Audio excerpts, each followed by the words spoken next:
Good morning મિત્રો. શ્રી બનાસકાંઠા કડવા પાટીદાર સંસ્કાર મંડળ સંચાલિત સાયન્સ કોલેજ પાલનપુરમાં આપનું સ્વાગત છે. મિત્રો, આજે આપણે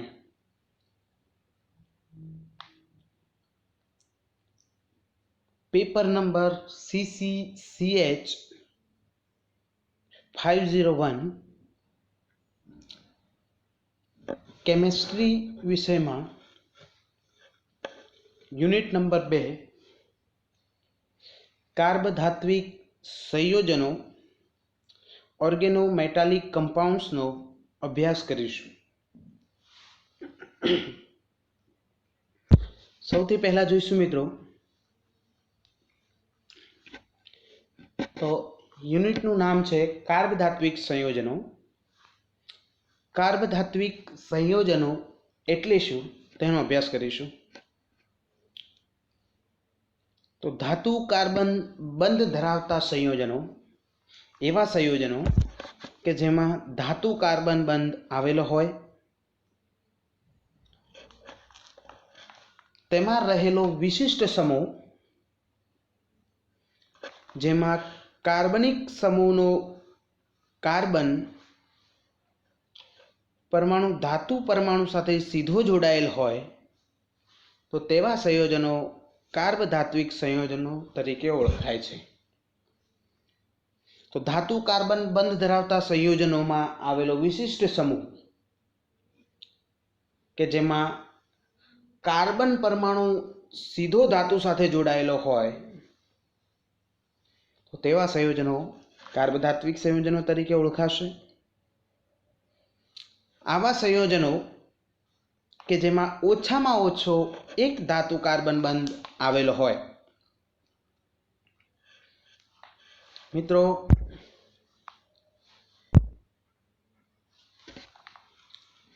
ઈસવીસન 1760માં એક ફારસી વૈજ્ઞાનિક દ ગ્લોસિકોર્ટ એ એક સંયોજન અલગ પાડ્યો જે લગભગ સૌથી પ્રથમ કાર્બધાત્વિક સંયોજન હોવાનું મનાય છે.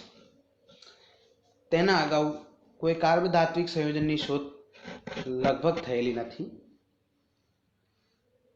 આ સંયોજનની અણગમતી વાસ, તેમાંથી આવતી દુર્ગંધને કારણે તેને કેકોડીલ એવું નામ આપવામાં આવ્યું. ઈસવીસન 1842માં રોબર્ટ બુન્સેન નામના વૈજ્ઞાનિકે દ ગ્લેસિકોર્ટે શોધેલા સંયોજનનું રાસાયણિક સૂત્ર શોધ્યું. ત્યારે ખબર પડી કે આ જે સંયોજન છે એક આર્સેનિક સંયોજન છે જેનું સૂત્ર AS2CH3 છે. કાર્બધાત્વિક રસાયણશાસ્ત્રની શરૂઆત અને તેનો વિકાસ ઈસવીસન 1853માં ફ્રેન્કલિન નામના વૈજ્ઞાનિક દ્વારા ઇથાઇલ ઝિંક આયોડાઇડ C2H5ZnI તથા ડાયઇથાઇલ ઝિંક C2H5ZN ના પૃથ્થકરણ તથા તેમના ગુણધર્મોના અભ્યાસથી શરૂ થઈ. આગળ જતા ફ્રેન્કલેન્ડે પોતાના અભ્યાસમાં અન્ય ધાતુઓનો પણ સમાવેશ કરીને કાર્બધાત્વિક રસાયણશાસ્ત્રના વર્તમાન જ્ઞાનના પ્રારંભિક કાર્યમાં વિકાસમાં વધુ ફાળો આપ્યો. અન્ય કાર્બધાત્વિક સંયોજનોના સંશ્લેષણમાં ઈસવીસન 1900માં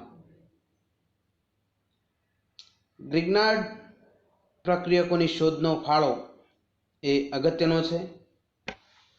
કાર્બલિથિયમ સંયોજનોના સંશ્લેષણથી કાર્બધાત્વિક રસાયણનો વધુ વિકાસ થયો.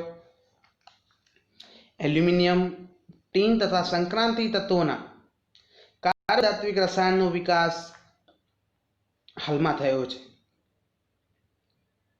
ઈસવીસન 1951માં ફેરોસિનની શોધ, એફીનું સંશ્લેષણ તથા તેની સંરચના નક્કી થવાના સંશોધન કાર્ય માટે એક નવું ક્ષેત્ર ખુલ્યું. તથા આપણા રાસાયણિક બંધ સંબંધી જ્ઞાનના વિકાસમાં મહત્વનો ફાળો આપ્યો. મિત્રો,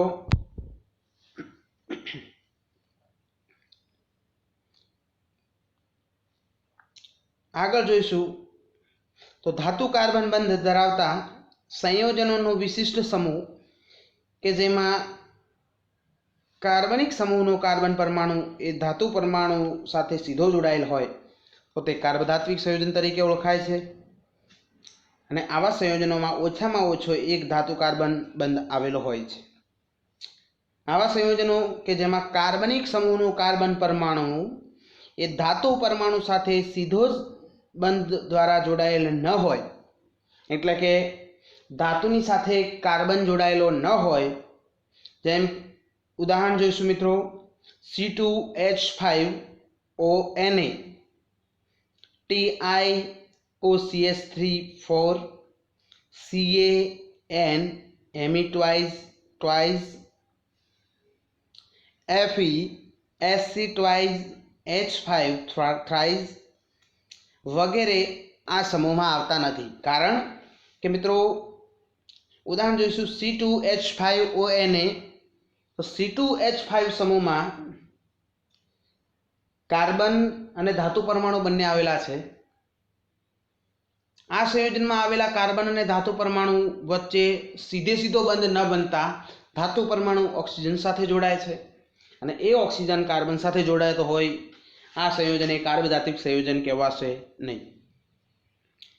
ત્યારબાદ જોઈશું મિત્રો એવા સંયોજનો CaC twice, HgNO2 twice, K4 FeCN6 વગેરે જેમાં ધાતુ કાર્બન બંધ જોવા મળે છે છતાં તેમને આ સમૂહમાં મૂકવામાં આવતા નથી, કારણ કે ધાતુ કાર્બનિક સમૂહ સાથે જોડાયેલ નથી.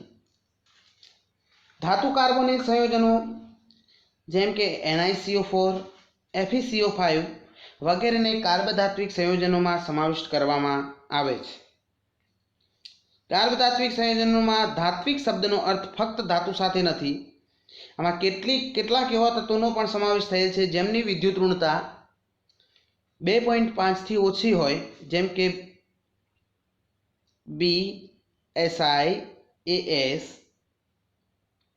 TE વગેરે, પરંતુ H, I, S તથા P આ શ્રેણીમાં લેવાતા નથી. જેમની વિદ્યુત ઋણતા કાર્બનથી ઓછી છે એમ છતાં તેમને આ શ્રેણીમાં સમાવિષ્ટ કરવામાં આવતા નથી.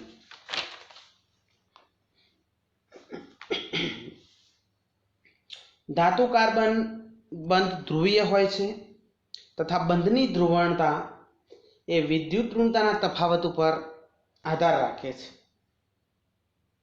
બંધની ધ્રુવીયતા ડેલ્ટાના મૂલ્યમાં વધારા સાથે વધે છે. જેમ જેમ ડેલ્ટાના મૂલ્યમાં વધારો થાય તેમ તેમ બંધની ધ્રુવીયતા વધે છે. NaC સોડિયમ કાર્બન બંધ, LiC લિથિયમ કાર્બન બંધ, Mgc મેગ્નેશિયમ કાર્બન બંધ, એલ્યુમિનિયમ કાર્બન બંધ અને SiC સિલિનિયમ કાર્બન બંધ. સિલિકોન કાર્બન બંધ છે. તો કાર્બન ધાત્વિક સંયોજનોમાં ધાતુ પરમાણુ આલ્કાઇલ સમૂહ, એરાઇલ સમૂહ, અસંતૃપ્ત હાઇડ્રોકાર્બન, વિષમ ચક્રીય કાર્બનિક સમૂહ વગેરેથી જોડાયેલ હોય છે. ધાતુ કાર્બન બંધની ધ્રુવણતા કાર્બનિક સમૂહમાં હાજર અન્ય સમૂહો પર પણ આધાર રાખે છે. ત્યારબાદ મિત્રો કેટલાક કાર્બધાત્વિક સંયોજનોના ઉદાહરણ જોઈશું. તો ડાઇઇથાઇલ ઝિંક 2 ઇથાઇલ સમૂહ છે અને જે ઝિંક સાથે જોડાયેલો છે તો સૂત્ર થશે C2H5 twice Zn. Trimethyl aluminium CH3 thrice Al. Diphenyl aluminium C6H5 twice Al. Nickel carbonyl NiCO4. Ethyl magnesium bromide C2H5 MgBr. Ethyl lithium C2H5Li.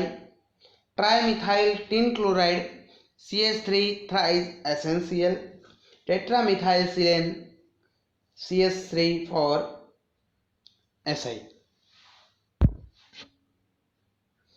ત્યારબાદ મિત્રો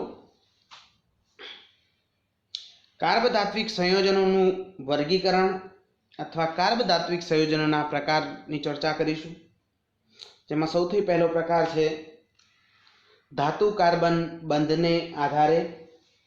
તો કાર્બધાત્વિક સંયોજનોને તેમાં રહેલા બંધને આધારે વર્ગીકૃત કરવામાં આવે છે। કાર્બન સમગ્ર રીતે એક વિદ્યુત ઋણ તત્વ છે। પાઉલિંગના સ્કેલ અનુસાર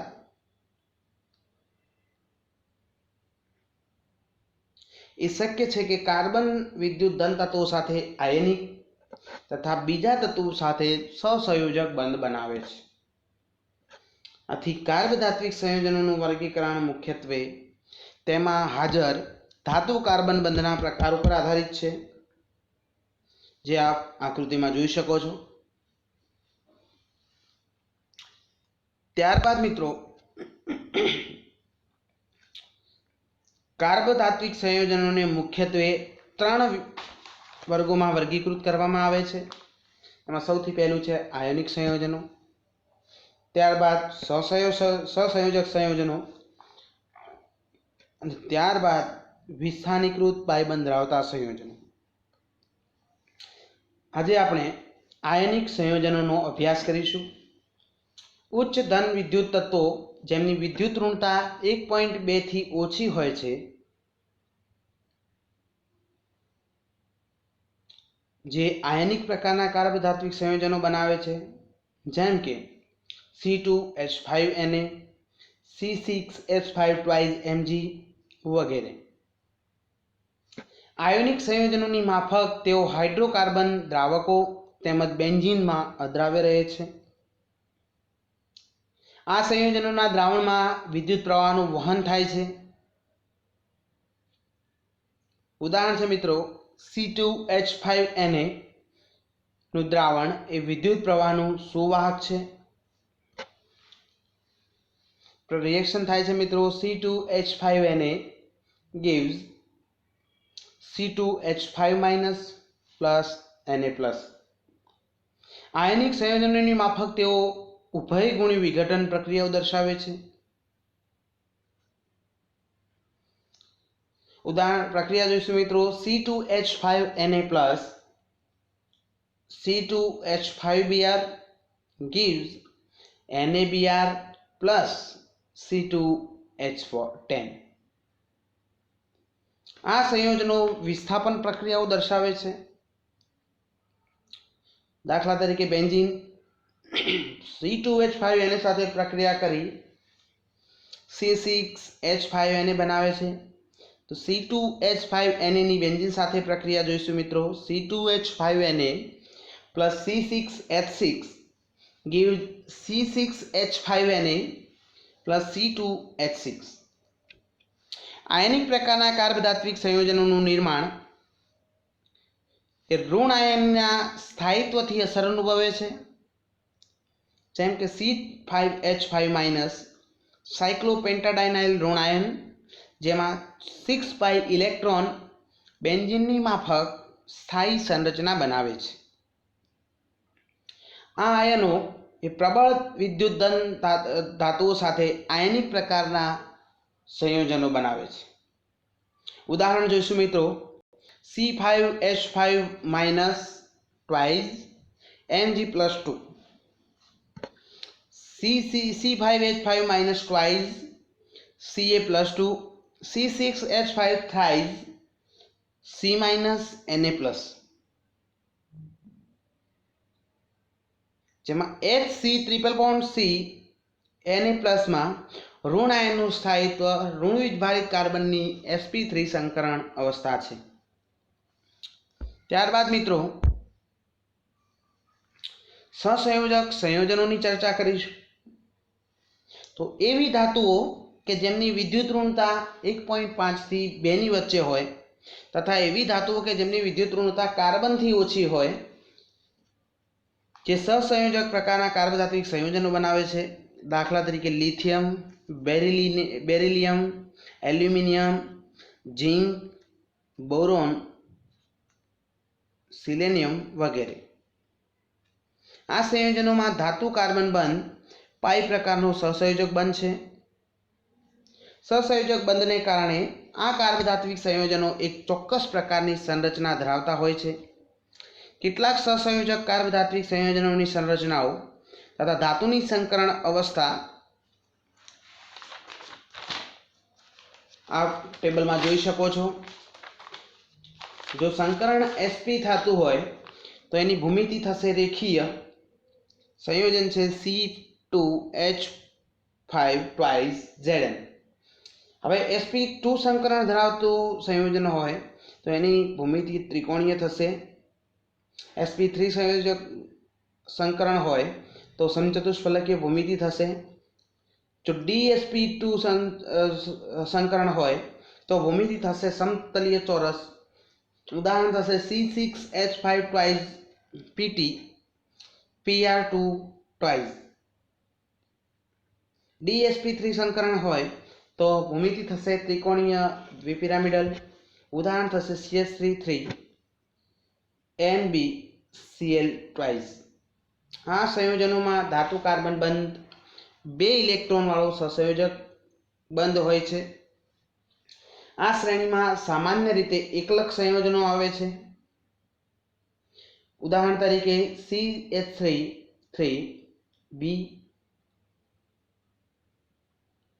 ટ્રાઇમિથાઇલ બોરોન, ટેટ્રામિથાઇલ સિલેન વગેરે. આ સંયોજનો પણ MCO બંધની આ શ્રેણીમાં આવે છે. ત્યારબાદ મિત્રો જોઈશું વિસ્થાનીકૃત પાઈ બંધ ધરાવતા સંયોજનો.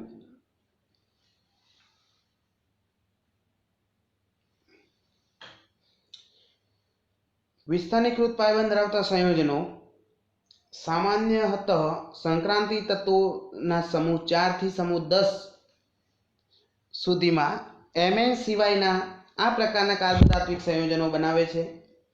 આ સંયોજનોમાં અસંતૃપ્ત કાર્બનિક સમૂહના પાઈ ઇલેક્ટ્રોન વાદળ ધાતુની ખાલી કક્ષકો સાથે સંમિશ્રણ કરે છે તથા સાથે સાથે ધાતુની ભરાયેલ ડી કક્ષકો તથા કાર્બનની ખાલી બંધ પ્રતિકારક કક્ષકોની વચ્ચે સંમિશ્રણ થઈ અને ડી પાઈ પી પાઈ સ્ટાર પ્રકારના બંધ બનાવે છે. અને આ રીતે વિસ્થાનીકૃત પાઈ બંધ ધરાવતા સંયોજનોમાં દ્વિબંધનું લક્ષણ જોવા મળે છે, જે આપ આકૃતિમાં જોઈ શકો છો મિત્રો.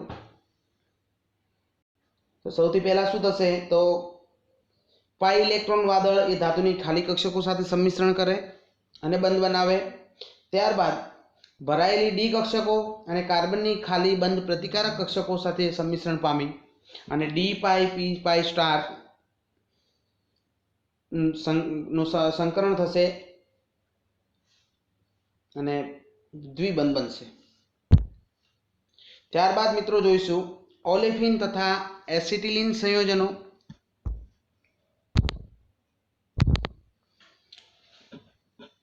ઇથિલિન C2H4 તથા ટેટ્રાક્લોરોપ્લેટિનમ PtCl4-2 વચ્ચેની પ્રક્રિયાથી C2H4 PtCl3 સંયોજન પ્રાપ્ત થાય છે, જે જ્યુસ ક્ષાર તરીકે ઓળખાય છે. જ્યુસ ક્ષારની વિગતવાર ચર્ચા આપણે આગળ કરીશું. જેની સમતલીય ચોરસ રચના સમતલીય ચોરસ પ્રકારની હોય છે. તે ડાયહેપ્ટો પ્રકારનું સંયોજન છે, જેમાં CH2 ડબલ બોન્ડ CH2 અણુના પાઈ ઇલેક્ટ્રોન ધાતુ સાથે બંધ બનાવે છે. ત્યારબાદ મિત્રો સેન્ડવિચ પ્રકારના સંયોજનોનો અભ્યાસ કરીશું. તો અનેક સંક્રાંતિ ધાતુઓ આ પ્રકારના સંયોજનો બનાવે છે. આવા સંયોજનોમાં ધાતુ પરમાણુ અથવા આયન બે એરોમેટિક વલય સંરચનાઓની વચ્ચે સ્થિત થયેલ હોય છે. એ જ રીતે જેમ બ્રેડની સેન્ડવિચમાં બે બ્રેડની વચ્ચે સલાડ ભરવામાં આવે એ જ પ્રમાણે આ પ્રકારના સંયોજનમાં બે સાયક્લોપેન્ટાડાઇનાઇલ રિંગ હોય. સાયક્લોપેન્ટાડાઇનાઇલ રિંગની વચ્ચે ધાતુ પરમાણુ આવેલો હોય છે. અને આ પ્રકારનું પ્રથમ સંયોજન ફેરોસીન નીચેની પ્રક્રિયાથી મેળવવામાં આવ્યો હતો. TriC5H5 MgBr plus FeCl2 give C5H5Fe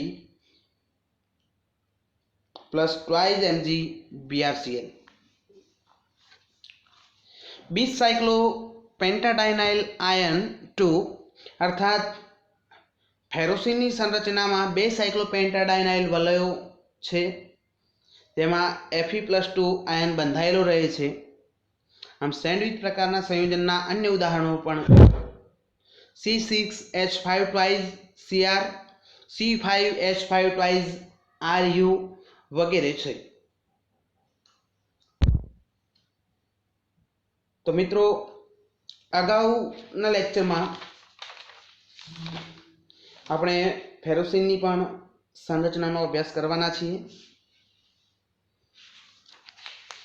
ત્યારબાદ મિત્રો કાર્બનની હેપ્ટિસિટીનો પણ અભ્યાસ કરીશું.